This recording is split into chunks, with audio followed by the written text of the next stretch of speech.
In this video, we're going to talk about Boolean expressions.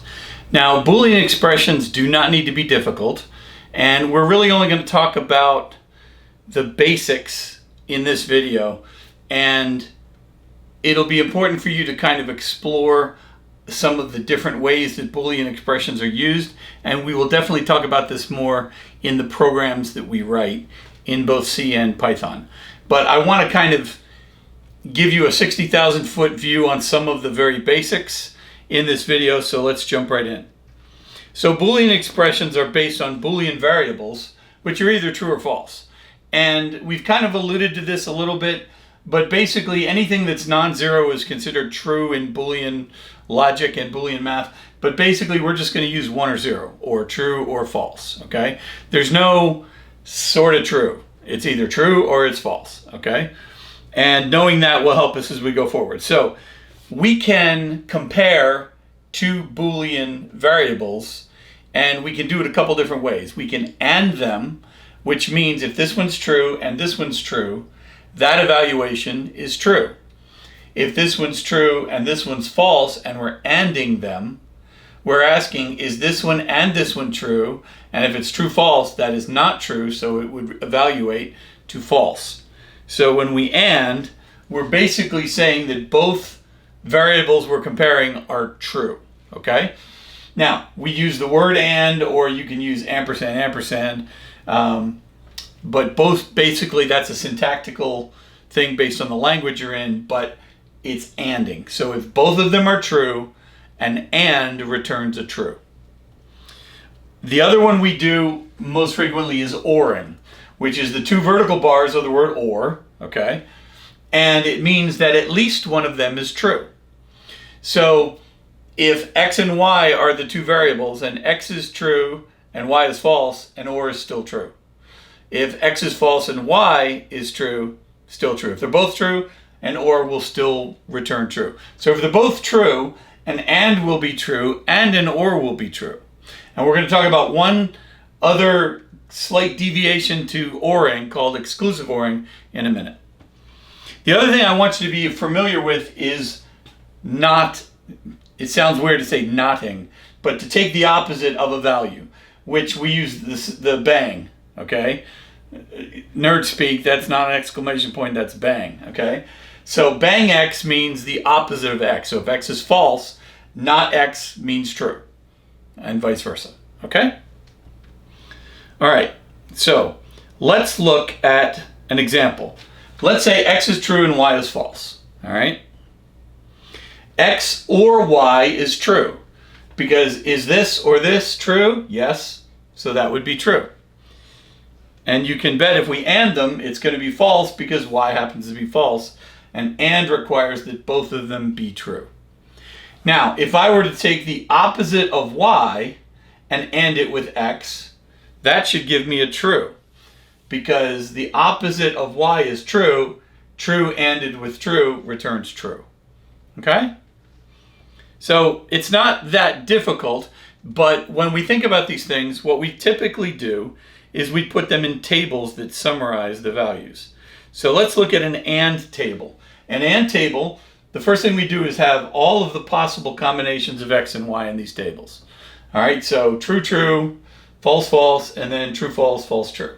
So they're both true, they're both false, or one or the other is true, okay? And since we're ANDing, in that column, if they're both true, it's true. If one of them's true and the other's false, it's false. Same thing, and they're both false, it's false, because we're ANDing, okay? So now let's look at an OR table, and what we're gonna see is that if either one of them, at least one of them is true, and OR is going to return a true. So, well, they're both true, so that's clearly true. This one's true, so that's true. This one's true, so that's true. Both of these are false, so that one returns false. So the word and OR were picked very clearly to make it very obvious what you're doing. And requires them both to be true, or means either one or both of them to be true. Now there's a special case that we use when we build binary adders inside computers, and that's called Exclusiveor. And this is the one other type of comparison that I do want to go over today.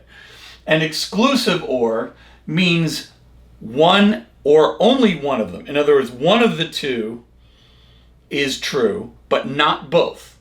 So it's kind of an exclusivity thing. Only one is true. Okay? So if they're both true, it becomes false. But if only one of them is true, it's true.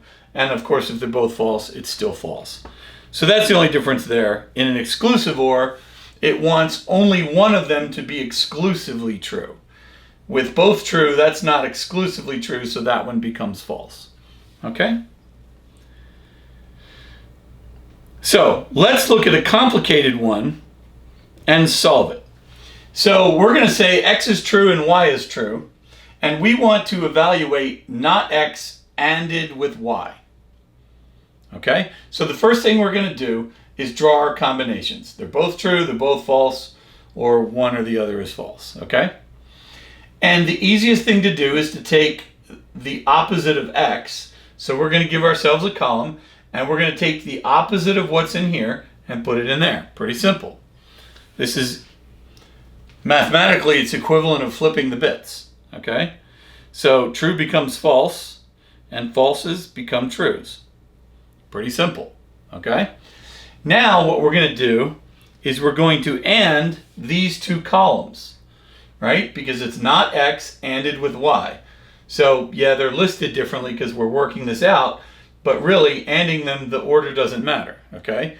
So any of these columns where they're both true is true. Anything else is going to be false because we're doing an AND.